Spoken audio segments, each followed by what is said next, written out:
ꯑꯍꯥꯟꯕꯗ ꯃꯔꯨꯑꯣꯏꯕ ꯄꯥꯎ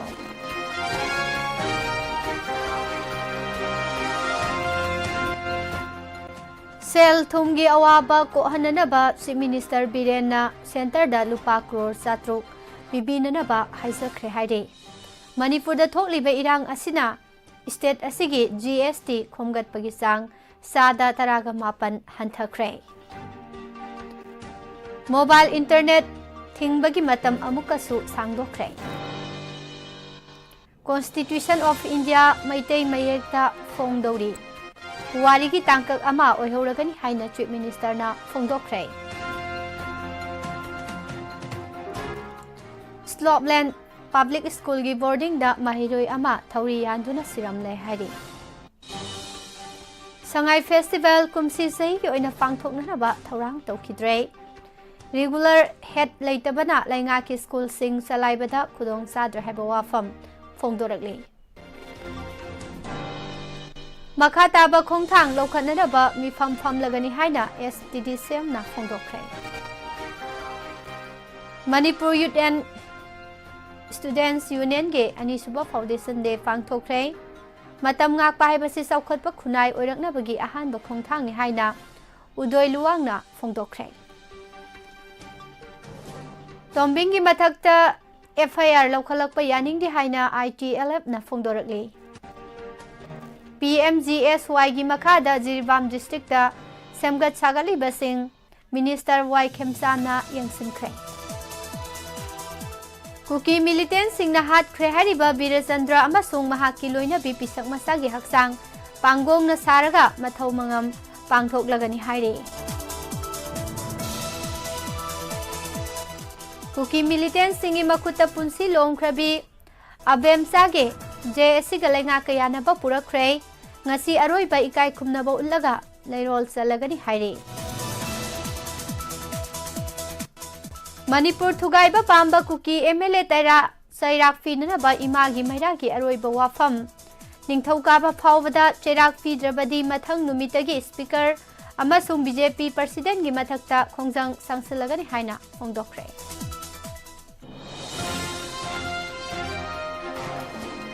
CPIꯅ ꯃꯅꯤꯄꯨꯔꯒꯤ ꯉꯝꯈꯩ ꯀꯟꯅꯅꯕ ꯍꯟꯕ ꯂꯩꯇꯅ ꯊꯦꯡꯅꯈꯤꯒꯅꯤ ꯍꯥꯏꯅ doctor M. ꯅꯔꯥꯅ ꯐꯣꯡꯗꯣꯔꯛꯂꯤ꯫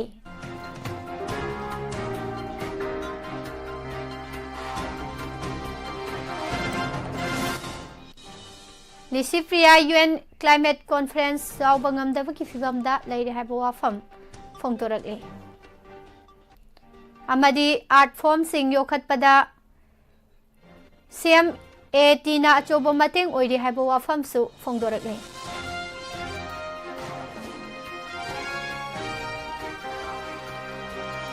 ꯈꯨꯔꯨꯝꯖꯔꯤ morning news paper reading ꯃꯤꯠꯌꯦꯡ ꯇꯥꯕꯤꯔꯤꯕ ꯑꯃꯗꯤ ꯇꯥꯕꯤꯔꯤꯕꯁꯤꯡꯕꯨ ꯄꯨꯁꯄꯥꯔꯥꯅꯤ ꯂꯥꯏꯁ꯭ꯔꯝꯅ ꯇꯔꯥꯝ ꯅꯣꯛꯆꯔꯤ꯫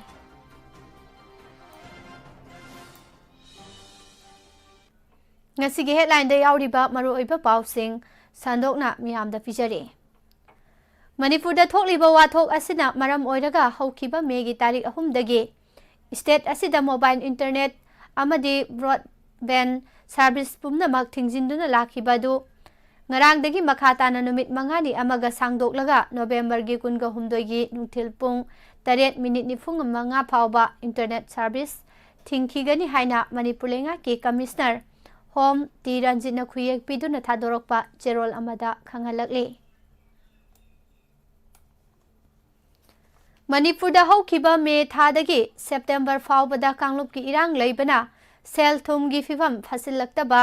ꯑꯁꯤꯒꯤꯗꯃꯛ ꯁꯦꯟꯇꯔꯗ ꯂꯨꯄꯥ ꯀ꯭ꯔꯣꯔ 700 ꯄꯤꯕꯤꯅꯅꯕ ꯃꯅꯤꯄꯨꯔꯒꯤ ꯆꯤꯐ ꯃꯤꯅꯤꯁꯇꯔ ꯅꯣꯡꯊꯣꯝꯕꯝ ꯕꯤꯔꯦꯟꯅ ꯍꯥꯏꯖꯈ꯭ꯔꯦ꯫ ꯃꯅꯤꯄꯨꯔꯗ ꯆꯍꯤ ꯑꯁꯤꯒꯤ ꯃꯦꯗꯒꯤ ꯍꯧꯗꯨꯅ ꯊꯣꯛꯂꯛꯂꯤꯕ ꯀꯥꯡꯂꯨꯞꯀꯤ ꯏꯔꯥꯡ ꯑꯁꯤꯅ ꯃꯅꯤꯄꯨꯔꯒꯤ ꯂꯂꯣꯟ ꯏꯇꯤꯛ ꯇꯧꯔꯤꯕꯁꯤꯡꯗ ꯆꯥꯎꯅ ꯆꯩꯊꯦꯡ ꯄꯤꯔꯤ꯫ ꯃꯁꯤꯅ ꯃꯔꯝ ꯑꯣꯏꯗꯨꯅ ꯏꯟꯗꯤꯌꯥꯒꯤ ꯑꯣꯏꯅ GST ꯈꯣꯝꯒꯠꯄꯒꯤ ꯆꯥꯡ ꯑꯁꯤꯗ ꯗꯤꯖꯤꯠ 2 ꯍꯦꯟꯒꯠꯈ꯭ꯔꯕꯁꯨ ꯁ꯭ꯇꯦꯠ ꯑꯁꯤꯗꯗꯤ GST ꯈꯣꯝꯒꯠꯄꯒꯤ ꯆꯥꯡ 18% ꯍꯟꯊꯔꯛꯈ꯭ꯔꯦ ꯍꯥꯏꯅ ꯔꯤꯄꯣꯔꯠ ꯇꯧꯅꯈ꯭ꯔꯕꯅꯤ꯫ ꯅꯦꯁꯅꯦꯜ ꯃꯤꯗꯤꯌꯥ ꯑꯃꯗ ꯐꯣꯡꯕ ꯄꯥꯎꯅ ꯍꯥꯏ ꯃꯅꯤꯄꯨꯔꯒꯤ ꯆꯤꯐ ꯃꯤꯅꯤꯁꯇꯔ ꯅꯣꯡꯊꯣꯝꯕꯝ ꯕꯤꯔꯦꯟꯅ ꯌꯨꯅꯤꯌꯟ ꯐꯥꯏꯅꯥꯟꯁ ꯃꯤꯅꯤꯁꯇꯔꯗ ꯑꯏꯕ ꯆꯦꯔꯣꯜ ꯑꯃ ꯊꯥꯗꯨꯅ ꯃꯅꯤꯄꯨꯔꯒꯤ ꯑꯣꯏꯔꯤꯕ ꯁꯦꯜ ꯊꯨꯝꯒꯤ ꯐꯤꯚꯝ ꯑꯁꯤꯗ ꯃꯇꯦꯡ ꯄꯥꯡꯕꯤꯅꯅꯕ ꯍꯥꯏꯖꯈꯤ꯫ ꯍꯧꯈꯤꯕ ꯊꯥ 5ꯔꯣꯝ ꯑꯁꯤꯗ ꯀꯥꯡꯂꯨꯞꯀꯤ ꯏꯔꯥꯡ ꯂꯩꯕꯅ Manipurgi revenue da lupa crore 585 mangduna leiri. Chief Minister gi serol asida hai center na state ta pirakadaba tax ki share adu tha ahum ngangkhatna pibiduna phibam sokna leiriba Manipurgi sel thumgi phibam asi ko ananaba honabiu. Mangjaunana November December amasung mathang sahi gi January gi oina center na state ta pirakadaba tax ki share lupa crore chani pithok pinanaba wafam thamki. Center na state asigi damak tha ahumgi oina pirakadaba pifam thokpa senfam adudagi mathaki senfam sing asi yaurabadi punna lupa crore chatruk lomgi senfam oigani. Hairiba senfam sing asi mathang sahigi February amasung March thada amuk Manipurgi maikaidagi center da kakthok kaksin taunabagi wafamsu Union Finance Minister Nirmala Sitharaman da thaba aiba cherol asida falli haina phongdokle. Chief Minister na Finance Minister da iba cherol asida makha tana palliba singdi sahi asigi me thadagi hauduna September fawbada Manipur na lupa crore 585 mangduna lakli masigidamak state asida sel thumgi phibamda akaiba thohandana bagidamak selgi mateng asi laugadabane. Yamlaba lupa crore 585 gi senfam mangbana state ki expenditure oina chatlipa tolof pension sendoi hunba yauna relief amasung law and order ngaknana bahonabada sauna khudong sadaba sing mayok na hale. Maram aduna state ki maikaidagi nan critical item singda sel chalhan bagi sang hantha hale. Masida natana state ki revenue laknana bagi lambi singsu hena thingjinduna ahenba senfam laknaba kanna honare. State ase hauze ing sikpa tamna hanjilakle hana sunabagi thaudok sing hantarakle. Seol khara asida yamna chauna irang asi nemthaduna sahi asigi me tha mamangda oiramba fibam aduda hanjilakpagi lambida lakli hainasu Chief Minister gi cherol asida makha tari. Union government ki revenue asi state singa yenabagi ayaba constitution na piduna lakli bane. Revenue yenabagi thabak asi hauze ki oina 15 suba finance commission gi recommendation na piramba state singdagi karakpa apunba central amasung income tax ki chada nifuga mathoi piba adune tax ki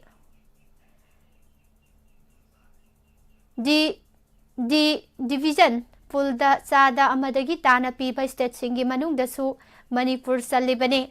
Haukiba financial year 2022-2023 da Manipur na center dagi lupa crore 6,700 manga fangki satliba financial year 2023-2024 asida punna lupa crore 8,300 fangani haina pare.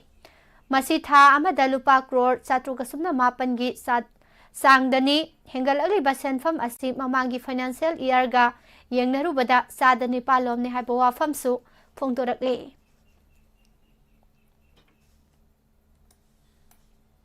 Manipur lenga ki loen Legislative Affairs Department na India ki Constitution bu maitai mayekta phonggadawriba asida Manipur ki Chief Minister Nongthombam Birena yaifa pausel pikre. Chief Minister na mahaki social media account ta thagalakpa post amada India ki Constitution maitai mayekta phonggadawriba asi puwari ki tangkak ama oihoragani asigumba singthaningai oiba khongthang asina Manipuri mayekpu saukhatpada natana Manipuri lol natraga maitai lon ngangliba singda Indian Constitution khanghanana bagi lambi ama oiragani haina palle.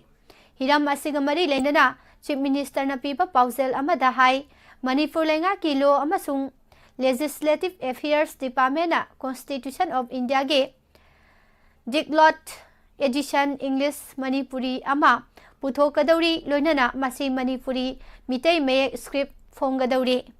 Constitution of India haibasi leiba asigi Supreme Law ama oiribane. Masida miyamgi Fundamental Rights Directive Principle amasung tawpham thokpa mathausing yauribane. Masina politician gi oigadaba masak mawong pangthokadaba thabak thawong lenga ki loisang singna tawgadaba mathau amasung makhoida leigadaba matik mayai kaya mapung phana iduna yauri. Masi malemgi manungda khwadigi sangba aiba constitution su ओइरिबनि हाइना पल्ली। Constitution of India चनखिबा मतुंग सही हुम्बुद्रागा हुम्दोय सुरबा फावबदा मसिदा यावरिबा वाफमसिंग Mitcham मियामना खंगबा ngambagi wangmada leiri maramdi masi masage lolda phangba ngamdaba asinani haiba wafamsing phongdokli। Manipurda hojik thokliba irang asigi fivam khara safarakpana maram oiraga Maitai Mitai bu India ki Constitution ki makhada ST lista chalhanana bagi makha taba khongthang lokhanana ba tha asigi kunga humdoida closed door consultative meeting pangthok lagani haina Scheduled Tribe Demand Committee of Manipur SDDCM ki Publicity Secretary N Devesorna thadorokpa cherol amada phongdokre। Manipur lenga ki makhada leiriba Junior High School amasung High School singda regular headmaster amasung assistant headmaster sing leitabana maram oiraga school salaibada sauna khudong sadaba mayoknare haire। Pause asina school kharadagi phangba pauda Manipur gi oina kumja lising ani taraga taret taraga nipan da oja singi promotion order ama thokiba adugi matung tarakpada hojik phawbada school singda headmaster amasung assistant headmaster da promotion kaba yaba senior graduate teacher sing promotion pidana lakpana school ayambada headmaster amasung assistant headmaster sing asi in charge oina puhalaga lakli in charge sing asi na school sing asi puba tarabasu makhoida mapung phana thabak tawbagi matik mayai adu pidabana maram oiraga mapung phana thabak tawba ngamdana leiri lenga ki school sing asi makok maru Pandabaga manana lakpasi matam kuire masina school singi administration da chauna khudong sadaba mayoknare haire। Sahi khudingi oina November kunga mathoidagi kunthra phawba pangthoktuna lakpa Manipur Sangai Festival kumsi sahi oina pangthoknana ba thorang tokhidre। Manipur lenga ki tourism department ki director Waikhom Ibohal na phongdorakpada Manipur lenga na Sangai Festival pangthokpa pami adubu hojik oiriba law and order ki phibam asida festival asi pangthokpado khudong charoi doba kaya ama leiriba dusu khange maduna maram oiraga kumsi sahi ki oina Sangai Festival asi pangthoknana ba thorang tawtre haike। Manipur da thokliba kanglup ki irang asina maram oiraduna Shiroi Festival su haukiba April thada pangthokidre masigi chu mathakta December thada pangthokadaba Barak Festival gi oinadi hojik phawbagi oina karigumba makhal amatagi warep lawba leitri Senapati District Headquarter da pangthokadaba thoram oiba amasung kanglup ki irangi mami amata tadaba district oibana festival asidi pangthokpa yana su lei haina phongdorakle।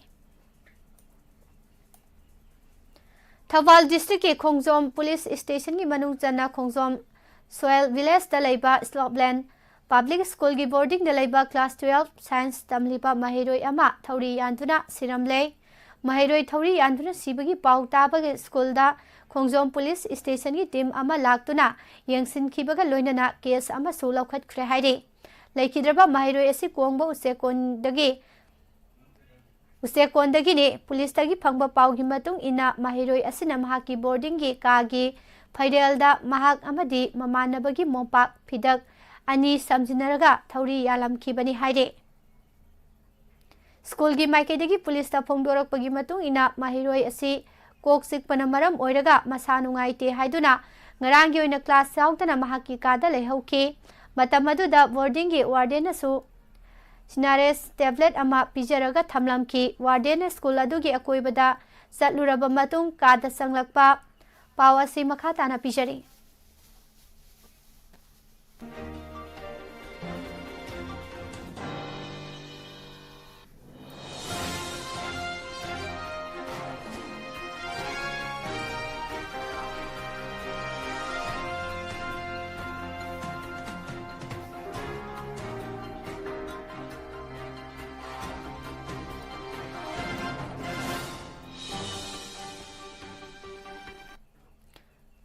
Matamda ayuk pung taraga mathoi makhairom tarakpa adwaida mahiroi asi thauri yanduna leiramba thengnarakibani imung manungi miyoi singna phongdorakpagi matung ina mahiroi adu mahai masinda yamna thawai yauzaba angang ngarang nungthil pung amarom tabada school da problem ama thokle ngaihaktang lau haiduna school gi maikidagi pau pirakpadagi saluba matamda thaudo asi thoklam khibani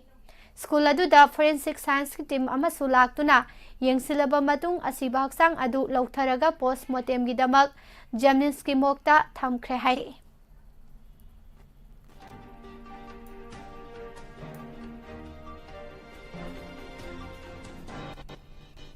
numit nini gi khongjata ngarang minister Y Khemsan Jiribamda Satuna Sangaduna Loikraba District Panchayat Resource Center gi so ngarang Adaksya Jiribamda Sinakre PMGSY gi makha taba hapayaba lambi singsu yangsinkre Manipur gi RDNPR Minister Y Khemsan ngarang ayuk Silsar airport ta thunglaba matungda Jiribam gi Singdong Laikai Dalaiba District Panchayat Resource Center gi building yangsinbaga loinana building adugi so Adaksya KS Janakida Kusinakibani Tungda miyam gi oiba mifam amasu building aduda famki haire Jiribam district asida lairiba Pradhan Singh member Singh CSO students organization Singh ADC Jiribam S Indrajit BJP Manipur Pradesh ki vice president CS Sidananda and Buddhasandra social worker Jiribam na saruk yaduna pangthokiba miyam gi oiba mifamda miyoi kyana Jiribam gi sothariba Singh school gi oja watliba Babu Khal lambi yauna tongan ba lambi Singh Jiri College lambi oiriba Divong Khunau dage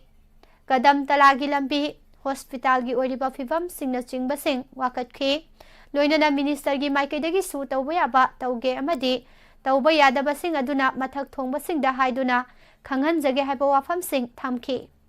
Jiribam asi Manipur gi nongsup thongni aduna Jiribam saukhatana Manipur saukhatpa yaroi haibagi wakhalda Jiribam gi semba yamba labi Singh semnana bahonagani hainasu miyamda thazaba pikhi haire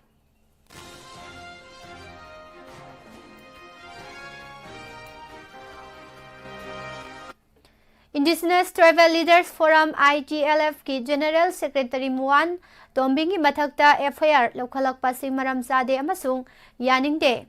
ITLF na thadorokpa cherol amada hai kuki job furup singi oinati separate administration haibasi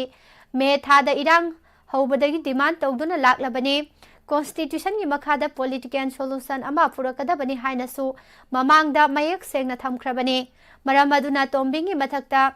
sedition amasung India ki mayokta lan hongnana bohonai haiba sar sing asi yumpham yaudabani kuki job furu ki miyoi sing Imphal da tamthina otuna lakli masida natana illegal immigrant haiba phawba kauduna maitei CSO singna makhoi gi mathakta lan lauthokhrabani state lenga amasung police singna maitei gi maikeida phongna leptuna makhoi gi khul singda commando singna lusinglaga lan chatharakli Imphal da leiriba kana amatana makhoi gi yaifanana bagi damakta thabak amata tawrakpa leitri State ki Education Minister na su school gi lairik singdege kuki gi chapter lokthokre masi kuki gi puwari bu muthanana ba honaba thabak ni maram singasi leibana kuki jo fruki oina di separate administration ama thamduna yaifa thorang sing paikhatpa mathau tari haina su makha tarakle Manipur Youth and Students Union Musu ani suba Foundation Day gi thorom ngara Imphal East District ki Kaibi Sanapata leiba Yaiviren Chindral Home da pangthokphrei thorom masida Sanalepak Pause gi Executive Editor Thangjam Udoi Luwang Maisu Advisor Mayengbam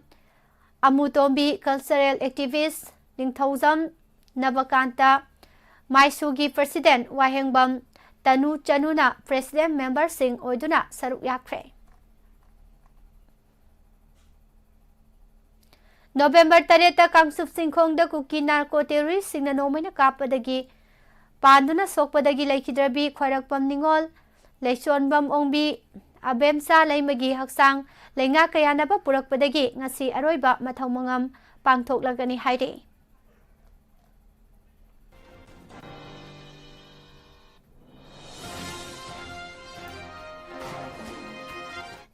State Minister gi artist singi tengbang CM AT na art form kayagi workshop kam production pangthokpa ngamba asina lamdam asigi mangsilaklaba art form sing asi yokhatnanaba honabada achoba mateng oiri haina Jain Manipur Dance Academy gi director P Vilas na phongdokre wafam asi Central Cultural Center Manipur na sinduna Manipur lenga ki art and culture department ki makhada piba chief minister gi artist singi tengbang scheme gi senthang makhada tha ama chatharakpa Central Theatre workshop kam production loisinba amasung center asigi kunthra suba mapo kumon thoramda chief guest oina saruk yaraduna P Vilas na phongdokhibani ya school police land da leiba Manipur Dramatic Union MDU da pangthokhiba thoramda P Vilas na makhata na hai khunai asida drama haibasi leiriba art form singi maraktagi mangsilaklaba art form ama khakni matam amada drama theater amada drama play ama yengnaba honabada ticket phangnadabagi awaba mayam adu ngasidi tayonare yengbinanaba leisilaktre mangsilakliba art form sing asi hingal hananabagi pandamda chief minister gi artist singi tengbang CMAT hongdoktuna tongan pa art form sing asigi matangda workshop kam production pangthokli masina art form sing asi yokhatpada asobo mating ama oiri Manipurda mangsilakliba art form kaya asigi mami pikliba angang singi wakalda tahanduna haibadi tambiduna tungkoina lehongnanaba hotnariba guru singbusu thagatli miyoibana oja guru masak khanglaktabadagi thaugalon khanglaktaba amadi hiram khudingda asoiba kaya ama lakli oja guru khallaga lakpa amadi masak khangba miyoi singdi thaugalon thaksi khasi khangdabadagi masak uba phangde Dharma haibasi tongan ba art form kiyana punsinduna semba composite art form ama khangni masi piriba thim adugi matung ina thangtagi sin khunung isai thauna phaba kayagi isagi jagoina chingba kayagi skill na punsinduna semba art form ni art form asibu yokhatnana bagi damak aikhoi puna hona minabagi tangai fadaba lairi Oja guru singna hogalakliba angang singbu takpi tambiduna mangsilaklaba art form singbu yokhatnanaba hotnaribasi awangba thakta ikai khumnai haiki Malemgi sangnarabi climate and environmental activist Lisifria kangu jamtha asigi kunthradagi December 12 fauba Dubai da numit 13 ni sumna pangthokadoriba malemgi khwaidagi maru oiba amadi khwadigi chawba mifam ama oiriba United Nations Climate Conference 2023 phangi award pa leibana yawba ngamdabagi fivamda leire haire lengang nasu thoramasi yawnanaba selgi mateng amata pibidaba amadi tasin usinadana leikibana haiba yamna maru oiba mifam asi yawba ngamloidabagi fivamda lakhibani haiba thoramasida Prime Minister Narendra Modi su saruk yagadoribane loinana malemgi leibak yagi lusingba khudingmakna saruk yari malemgi leibak samaga mabudra romdagi lakpa miyoi lising humphumukna saruk yagadoriba thoramasida Lisifria khaktani maitei masa ama oina saruk yagadaba asi malemdadi Lisifria bu European Climate Foundation na sponsor taurami adubo handakti Ukraine amadi Israel warna phangi award pa leibana sponsor tauba ngamloi dawri haide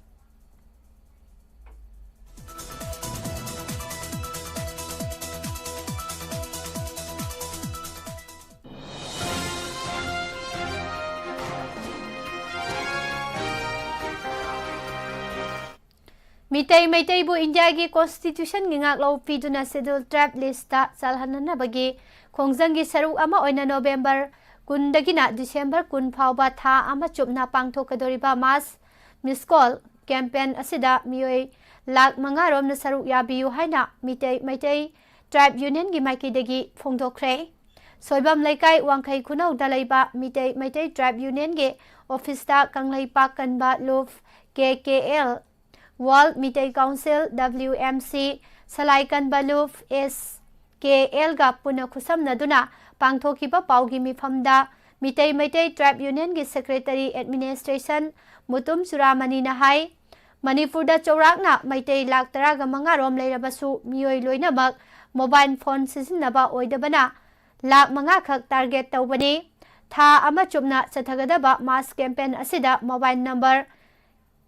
8732042511 असिदा miss call पीदुना सरुक याबियो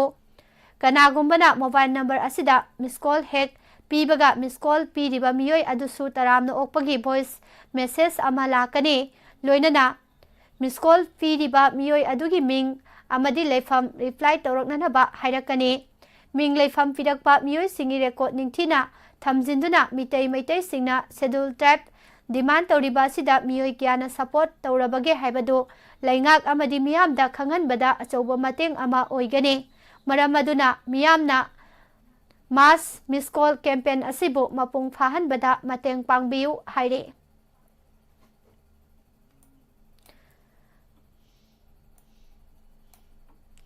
Manipur Film Journalists and Critics Association amasung Manipur State Film Development Society na sinduna Film Gilam the Nation Award phanglaba miyoy singbu opui thoram ama ngarang pangthokre Manipur State Film Development Society gi preview theater da pangthokiba thoram da agriculture gi Commissioner Mzo International Federation of Film Critics India chapter gi member Megachandra Kongbam Manipur Film Journalists and Critics Association की President A.C. Netarjit, MSFDS की Secretary Sanju Basaspati Mayum na singba Miyoy Singh Saruk Yaki. Ngarangi thorom daikai khumnaba utkraba ewadi Singh asi aigi kauna film dagi Bobby Wahengbam amasung maipaksana Haurongbam Pabung Siam film dagi Hawam Pawan Kumar aikhoi gi yum film dagi Mayang Lambam Romi Maitei amasung Beyond Blast film dagi Saikom Ratane makhoi gi mafam da sal citation na sing basing khudol tamduna ikai khumnaba utke Manipur da sahi asigi me thadagi hoduna tholakliba irang asina maram oiduna relief camp ta leidiba mihoy singbu anauba punsigi mangal ama finanaba tongan ba NGO singna honari Taurang sing asigi manung jana ita North East Network kauba Imphal amasung Bangalore da West kauba NGO asina relief camp kaya da lairiba nupi singbu mateng kaya piri ita gi maikedegi irang na soalaba miyoy sing asida skill training amasung livelihood support pinana bagi matang da takpi tambi bagi thabak sing sathari Imphal dagi Delhi chatkadaba kungani thoi suba sam rifle ge personnel ama Imphal International Airport ta check tawbada 7.62 mm SLR ge nomai maru ama yaurambadagi fare haide Police tagi phangba pauda faraba kungani thoi suba sam rifles ke personnel ase Gunanan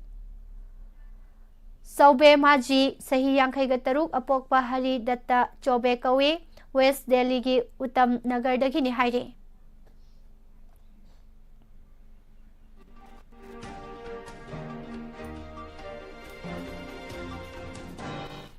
Ana laying gilamda malem gi oina honglakli ba saukhat khongzel asiga iroina na heart ki oiba na basingi anoba laying pathap miyam da phanganna ba sky hospital da sem sare haina hospital sigi Chairman Dr. L. Syam Kisorna Fongdokre Manipur da hanboy Sky Hospital na open heart surgery mai pangna pangthokibagi nipalak subay anniversary ge thoram ga mari leinana hospital asigi conference hall da pangthokiba paugi mifam da Dr. L. Syam Kumar na hai awanopo state sing khakta natana Manipur da hat ga mari leinaba analaying singilam da Sky Hospital ase thoidok hendok na sakhang na ba hengalak le Hospital asina state asi khakta natana awangnopo state singi miyam da heart ki oiba analayeng gi lamda khudong jaba kaya piduna lakli loina na khang haidaba doctor kaya na heart surgery kaya mai fak na pangthokli haibawa famsing phongdokhi Malem gyoina maru oina awangnopok lamdam singda lamlak ki sa usek kanana ba lokhalak pa khongthang ama oina none district ke manung chanba Bityang Village ki oina lamlaki sau se kapa faba amadi hatpada athingba thangkhre Bityang Village ki chairman M Daniel na thokpa statement amana hai अकोइबगी फिवम ngak senaba honabada lamlaki sa usek singi thaudang yamna chawi maram aduna lamlaki sa usek sing asibo ngak senduna kananabagi pandamda khongthang asi lokhalakpani kanagumba singna thingba sibu ngak na satrabadi makhoigi mathakta fine oina lupa lakh amamam thihangani hairi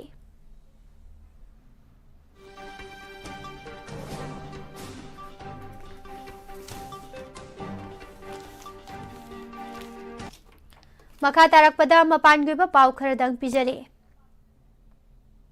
government defect issue की मतंग थुब मतमदा social media platform सिंगा मिफम सथरगनी हाइना IT minister आसुनी वैष्णवना फोंदोखरे करिगुम्बा सोशल मीडिया प्लेटफॉर्म सिंग असिना डिफेक्ट सिंग लौथोकनबा चप चाबा खोंथांग सिंग लौखतबा तारबदी सेफ हार्बर इम्यूनिटी क्लोज असी एप्लाई तौबा यारोई हाइनासु महाकना फोंदोखरे इजराइल की prime minister Benjamin Netanyahu war criminal अमनी अमसुंग महाक वायल सथब तौदना नोमैना कापलगा हातकदबनी हाइना कांग्रेस की एमपी राजमोहल उनिथाना फोंदोखरे इजराइल अमसुंग पैलेस्टाइन लान सोकनालिंगै मरक्ता केरला की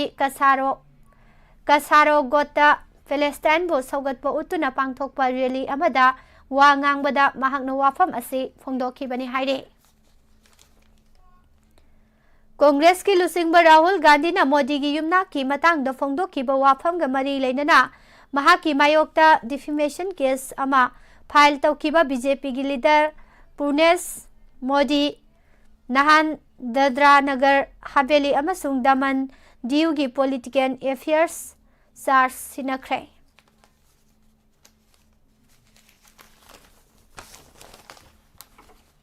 लान मरम ओइदुना युम कैसिंग थादोकनरबा मियोइसिंगी शेल्टर अमा ओइना सिसिनरिबा गजा स्ट्रिप्ता लेबा यूएन की स्कूल अमदा इजरायली फोर्सिंगना ngarang bombing amadi air strike chathakibada yamdrabada miyoi yankhai sire haina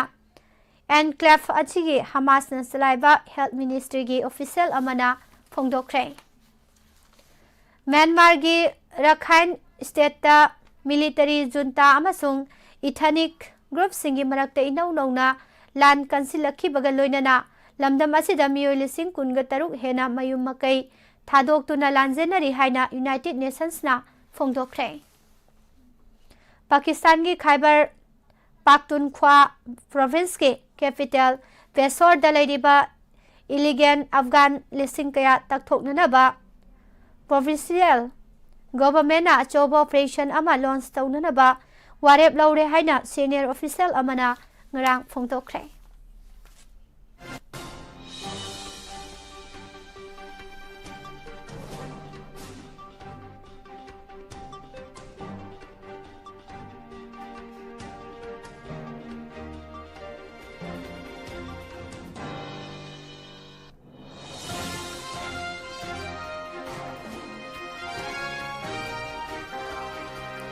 हौजिक मखा तारकपदा सानबगी पाउ पिजरी इंडिया ने युम्बु ओइदुन सथरकपा ICC men's cricket world cup की ngase अहमदाबाद की नरेंद्र मोदी स्टेडियम दा सानगदबा फाइनल दा इंडिया ना ऑस्ट्रेलिया का लंबा तौनरगनी टूर्नामेंट असिदा युम्बु इंडिया ना फाइनल चंगलपगी लंबीदा मैच 10 लेपतना माई पाकली अदुगा मखोइगी राइवल ऑस्ट्रेलिया ना मैच 9 माई पाकली टीम अनी ना अक्टोबर 9 दा सानकिबा लीग मैच दा इंडिया ना ऑस्ट्रेलिया बु विकेट 6 माइथिबा पिरंबने अदुबु टीम अनी की मनुंग दा करंबना हेना मपांगल कनबगे हाइबदुदी ngasi sanagada मैच असिना लेपलगने इंडिया ना लीग स्टेज दा पुना मैच 9 सानबदा 9 मक माई पाकलगा पॉइंट 9 फंगलगा टेबल की मकोक ओइरगा सेमीफाइनल चंगलकपने इंडिया का फाइनल दा लंबा तौनगदौरिबा ऑस्ट्रेलिया ना लीग स्टेज दा मैच 9 सानबदा 8 माई पाकलगा टेबल की अहुम सुबा पोजीशन तारगा सेमीफाइनल चंगलकपने इंडिया ना अहानबा सेमीफाइनल दा न्यूजीलैंड बो रन 9 दा माइथिबा पीखी अदुगा ऑस्ट्रेलिया ना अनिसुबा सेमीफाइनल दा साउथ अफ्रीका बो विकेट 3 दा माइथिबा पिरंबने ऑस्ट्रेलिया ना इंडियन सोयल दा अरोइबो इना वर्ल्ड कप फाइनल 1987 के एडिशन दा सानखी बने कोलकाता की इडेन गार्डन्स दा सानाखिबा फाइनल मैच अदुदा अलान बॉर्डर की टीम ना इंग्लैंड बु माइथीबा पिरमलगा टाइटल लौखिबने। इंग्लैंड ना पांगथोकिबा 2013 चैंपियंस ट्रॉफी की टाइटल लौख्रबा मतुंग इंडिया ना आईसीसी ट्रॉफी अमता लौबा ngamdana lakli। रोहित शर्मा अमसुंग महाकी टीम ना सही तरह आईसीसी की ट्रॉफी अमता फंगदना लाखिबा अदु ngasi sanagada मैच असिदा खुदोंग चाबा अमा फंगलगने। रोहित शर्मा विराट कोहली अमसुंग अतोपा इंडिया की बेटर सिक्सु टूर्नामेंट असिदा सिंगथाबा याबा परफॉर्मेंस उल्ले अदुगा जसप्रीत बुमराह ना लुसिंगलिबा बॉलिंग टीम सु मखोइगी खोंगजेल अमसुंग पांगल की सांग यामना फजबा ngamle। मुंबई दा न्यूजीलैंड गा सानकीबा सेमीफाइनल दा इंडिया फील्डिंग दा खरा असोइबा लैखी अदुबो ngasi ऑस्ट्रेलिया गा सानागदौरिबा फाइनल मैच तदी असोइबा लेहंदनबा होनागदौरी। अमरोम दा पेट कुमिन्स अमसुंग महाकी टीम सु इंडियन सिंगी मायोक्ता मतंग मतम साना सांगयेंग कया तौबा ngamli। बैटर सिंगी मनुंग डेविड वार्नर अमसुंग ग्लेन मैक्सवेल सु यामना फजबा ngamli अदुगा फास्ट बॉलर मिचेल स्टार्क अमसुंग स्पिनर आदम जंपासु फजबा परफॉर्मेंस उतुना ओपोजिशन की मपांगल ओइहले।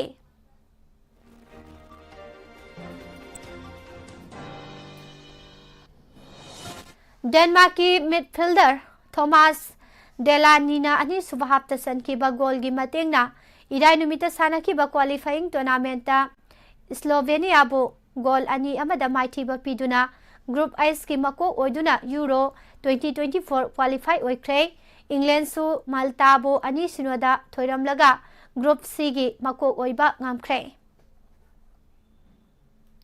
इंडिया की रोहल बोफना अमसुंग महाकी ऑस्ट्रेलियन पार्टनर मैथ्यू इब्डेन सेमीफाइनल दा विंबेल्डन फाइनलिस्ट स्पेन की मार्सेस ग्रेनोलास अमसुंग अर्जेंटीना के होरासियो जेवालोस के मखुता मंगा तरेट मरी तरुकता माइथी होबदगी सीजन की लोइसलकपदा पांगथोकपा men's tennis championship ATP finals 2023 दगी लैहौरे।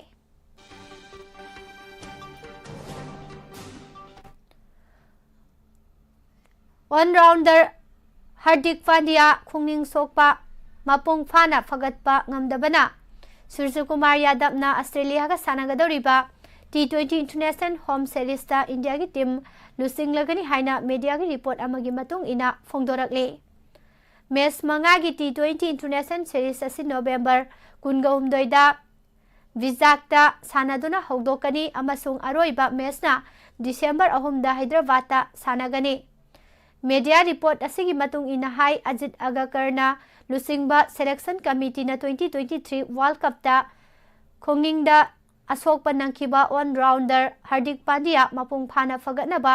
होनबदा यामद्रबदा था अनिरोम संखिगदबना सूर्यकुमार बु टीम असिगी कैप्टन ओइननबगी खनखिबने। हार्दिक पांड्या साउथ अफ्रीका का T20 इंटरनेशनल मैच अहुम अमसुंग ODI मैच अहुम सानागदौरिबा असिसु यावरदबा यारी। सूर्यकुमार यादव ना वेस्ट इंडीज टूर की मनुंग सना कैरिबियन अमसुंग US का सानाकीबा T20 मैच मंगादा इंडियन टीम की वाइस कैप्टन ओइना थौदांग लौखिबने। महाकना लुसिंगदुना सही खरगी ममांगदा मुंबई की टीम अमसुंग इंडिया U23 टीम बु टाइटल लौहनखिबने। मालेम की ख्वाइदगी फबा सही नौरिबा फुटबॉलर सिंगी मनुंगदा अमा ओइरिबा इंग्लैंड की जुडे बेलिंगहमना लेमजनिंगाई ओइरबा 2023 गोल्डन बॉय अवार्ड लौख्रे।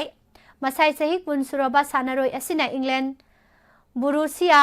डॉर्टमुंड अमसुंग रियल माड्रिड सानादुना फजबा परफॉर्मेंस उतखिबदगी अवार्ड असि फंगबा ngamखिबने। महांगना अवार्ड असिगी लमजेलदा बायर्न म्यूनिख के मिडफील्डर जमान मुसाइला अमसुंग बार्सिलोना के अलेक्जेंड्रो भाल्देबो माइथीबा पिरमखिबने।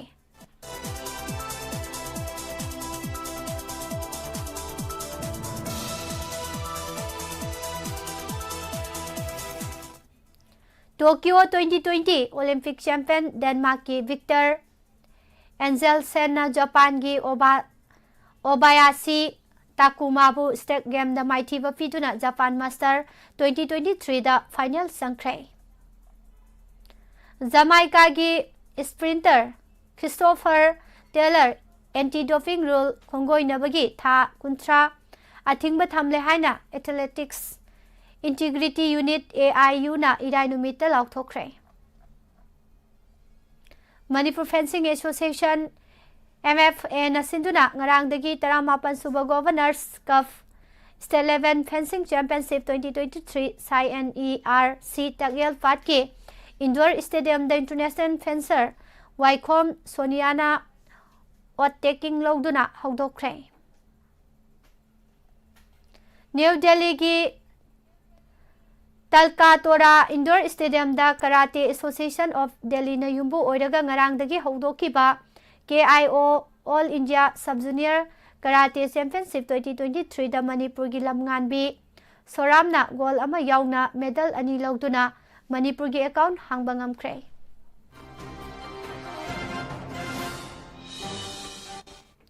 VVS Purbanachal University Jaunpur UP amasung University of Science and Technology Meghalaya da lakliba December 13 tagi kun fauba mathang sina pangthokadoriba East Zone Inter-University Basketball Men and Women Tournament 2023-2024 da saruk yanana bagidamak Manipur University Basketball Men and Women team semnana ba trial selection pangthoklagani haina EMU gi Sports Department ki Assistant Director Dr. CS Pradip Thadorokpa Cherol amada khangalakli.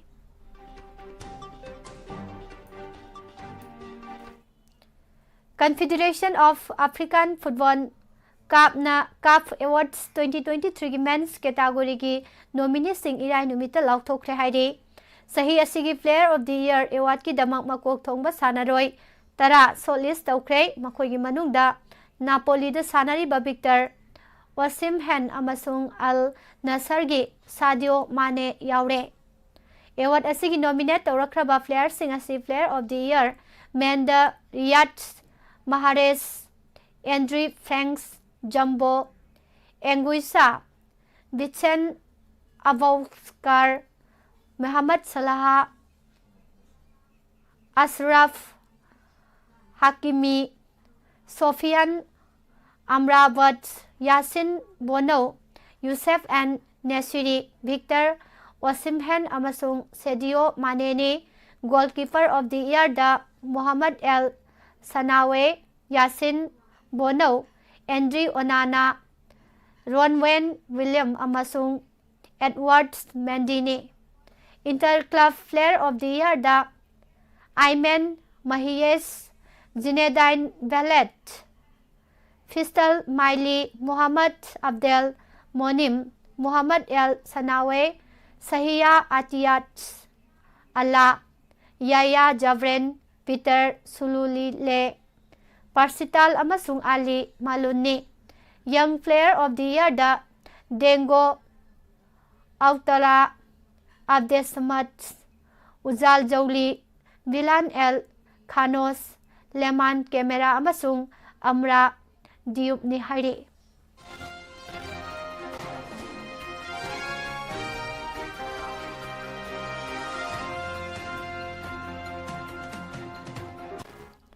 Amadi Indian Super League amasung I-League 2025-2026 season dagi domestic club competition singda video assistant referee VAR sanahanana ba thaurang tore haina All India Football Federation AIFF ki acting Secretary General M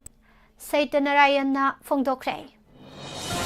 Losilakpada ngasigi headline da yawkiba maroiba pausing amu hana pijari.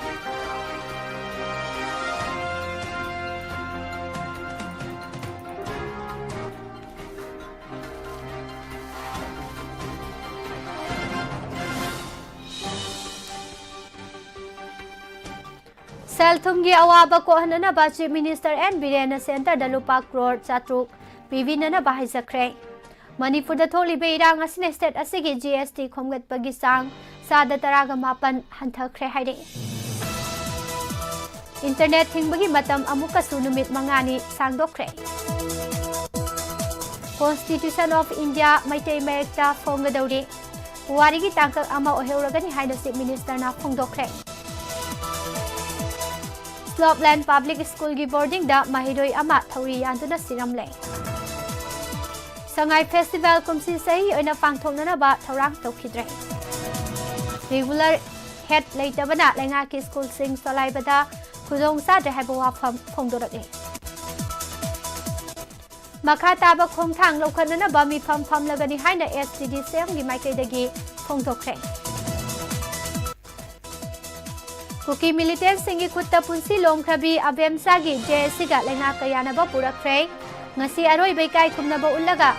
aroi ba leirol salagani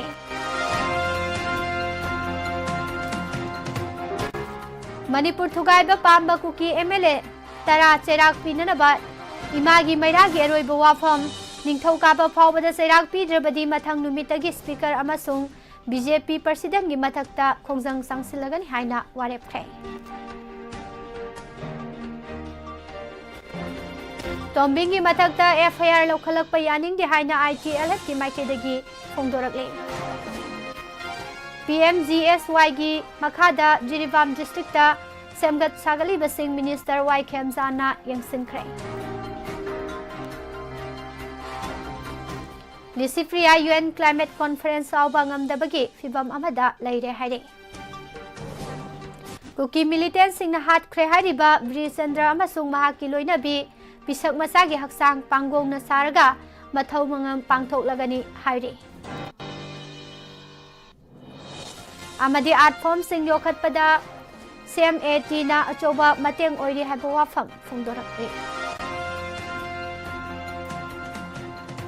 Pijariba pausing asigaloina na hojiki dinungtigi phongliba pause singnari lokthokjaba maruoiba pausing miyamda pijaba losinjari Mijeng tabiriba amadi tabiriba singbo amuka hana pusparani laishamna kurumzari